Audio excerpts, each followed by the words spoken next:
મિત્રો જે ઢવાણા ગામે ટ્રેક્ટર તણાઈ જવાનો જે કંઈ બનાવ બન્યો છે જેને લઈ અને ફાયરની ટીમ મામલતદાર જે છે ચીફ ઓફિસર છે તે પણ ઘટના સ્થળે દોડી આવ્યા છે, પરંતુ પરિસ્થિતિ હાલ અત્યારે મિત્રો એવી છે કે પાણીનો પ્રવાહ વધુ છે, જે તરવૈયાઓ આવ્યા છે તેનેથી શોધખોળ કરવી મુશ્કેલ છે, એટલે એસડીઆરએફ કે એનડીઆરએફની ટીમની ખાસ અત્યારે જે કંઈ છે એ જરૂરિયાત અહીં આગળ છે.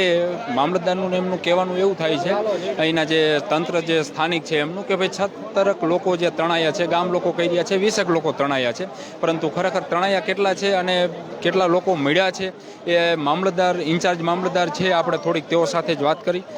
સાહેબ, તમારી પાસે હાલ અત્યારે કેટલી પ્રાથમિક માહિતી છે, કેટલા લોકો તણાયા છે, કેટલા લોકોને બચાયા છે, અને હાલ જે ટીમ આવી છે તરવૈયાઓની, તો એનું કામ નથી આ પાણીના પ્રવાહમાં શોધખોળ કરવું, તો પછી કોને જાણ કરવામાં આવી છે, કોને બોલાવવામાં આવ્યા છે?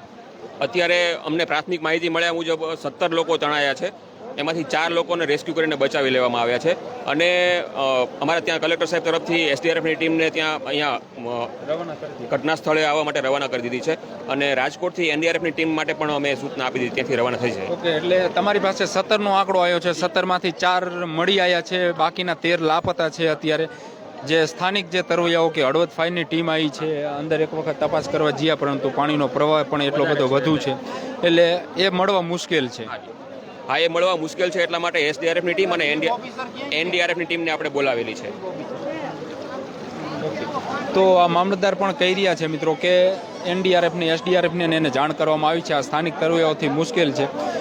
તમે વાત કરી રહી છે કારણ કે વિપક્ષ નેતા છો, તાલુકા પંચાયતના તમારા જ ગામની જે આખી ઘટના છે, ગામ લોકો કહી રહ્યા છે 20 લોકો છે, 17 હોય કે 20 હોય, પરંતુ 4 લોકો મળી આવ્યા છે, બાકીના લાપતા છે. આ તરવૈયાઓથી કંઈ શોધખોળ થઈ શકે તેમ છે નહીં, શું તમે કહેવા માંગો? આગળ સાહેબે વાત કરી એમ મોરબી જાણ કરી છે ને એ આવે છે. ઓકે, મોરબી જાણ કરી આવે. આપણી સાથે હળવદ પાલિકાના ચીફ ઓફિસર અહીં છે, એટલે થોડીક આપણે ચીફ ઓફિસર સાથે પણ વાત કરશું. જવા દો સાહેબ. ચીફ ઓફિસર તુષારભાઈ ઝાલરિયા પણ જે છે એ પણ ઘટના સ્થળે અત્યારે પહોંચ્યા છે. સાહેબ, પાણીનો પ્રવાહ જોતા આપણી હળવદની ફાયરની ટીમથી શોધખોળ કરવી મુશ્કેલ છે, શું? મોરબીની ફાયરની ટીમ અત્યારે હાજર છે, લગભગ અડધી કલાકથી અહીંયા કામગીરી કરી રહી છે. અડધે સુધી જેસીબીની મદદથી અંદર ગયા છે, પણ પાણીનો પ્રવાહ ખૂબ વધારે હોવાથી જેસીબી પર કંટ્રોલ રહી શકે તેમ નથી, જેથી અત્યારે પાછી આવીને કોઈ નવી સ્ટ્રેટેજી સાથે અંદર જવાનો પ્રયત્ન કરી રહ્યા છે. સાહેબ, ટ્રેક્ટર તણાયું છે, ટ્રેક્ટર ક્યાંય મળી આવ્યું છે એવું કંઈ દેખાય છે? કંઈ ટ્રેક્ટર મળ્યું એવું? ના, એ બાબતે કોઈ હજી ખ્યાલ નથી.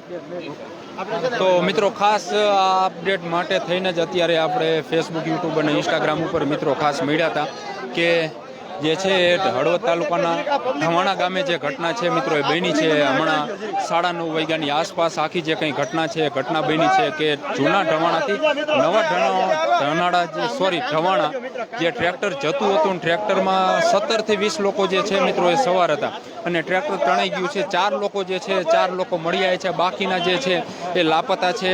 જે કંઈ તરવૈયાની ટીમ આ મોરબીની પણ છે, હળવદની પણ છે, પરંતુ એ પણ તપાસ કરવા ગયા હતા, જેસીબી લઈને તપાસ કરવા ગયા હતા, પરંતુ પાણીનો પ્રવાહ વધુ છે, એટલે એમનો તાગ જે છે મિત્રો એ અત્યારે આવે તેવું કંઈ છે નહીં. એટલે હાલ અત્યારે જે છે એ એનડીઆરએફ અને એસડીઆરએફની ટીમને જાણ કરવામાં આવી છે, અને તે પણ હમણાં થોડી જ મિનિટો કે કલાકોમાં જે છે એ પહોંચે. તેની સાથે ધારાસભ્ય પ્રકાશભાઈ સાથે પણ હમણાં વાત થઈ હતી, તો એ પણ અમદાવાદ હતા, એટલે એમનું પણ એ કહેવાનું એ થયું છે કે હું પણ નીકળી ગયો છું, હું પણ રસ્તામાં છું.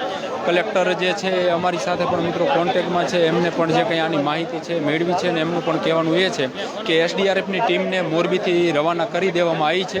જરૂર જણાશે તો એનડીઆરએફની ટીમને પણ જે છે એ સ્ટેન્ડ બાય રખાઈ છે, એને પણ અહીંયા જે છે એ મોકલવામાં આવશે. હાલ અત્યારે મિત્રો આ અપડેટ છે, વધુ જે કંઈ માહિતી છે તો તેને લઈને પણ આપણે ખાસ મિત્રો મળીશું, પરંતુ આ જે કંઈ ઘટના છે એ ઘટના હળવદ તાલુકાના ઢવાણા ગામે જે છે બની છે કે ટ્રેક્ટર જે છે, ટ્રેક્ટર અત્યારે તણાઈ ગયું છે. આ પાણી જે છે, આ પાણી તમે જોઈ રહ્યા છો, આ ધસમસતો પાણીનો જે પ્રવાહ છે, આ પાણીના પ્રવાહમાં ટ્રેક્ટર જે આખું છે ટ્રેક્ટર તણાઈ ગયું છે. અને મામલતદારનું એનું ઓફિશિયલી કહેવાનું એ થાય છે કે 17 લોકો હતા, ગામ લોકો કહી રહ્યા 20, એટલે 17 હોય કે 20, પરંતુ ટ્રેક્ટરમાં લોકો સવાર હતા, અને આ પાણીના પ્રવાહમાં લોકો જે છે તણાયા છે. હળવદ તાલુકાના ઢવાણા ગામનો જ આ પરિવાર છે, દલિત પરિવારના જે છે લોકો હોવાની હાલ અત્યારે પ્રાથમિક જે કંઈ માહિતી છે એ માહિતી મળી રહી છે. લોકો પણ જે તમે જુઓ છો કે ગ્રામજનો પણ જે છે એ પણ અત્યારે બધાય આજે કંઈ વોંકડો છે એના કાંઠે છે એ પણ બધા અત્યારે અહીં છે. એટલે ખાસ મિત્રો વળી પાછી બીજી કંઈ અપડેટ હશે તો વળી પાછા આપણે મળીશું. આભાર મિત્રો અમારી સાથે જે જોડાયા તે તમામ.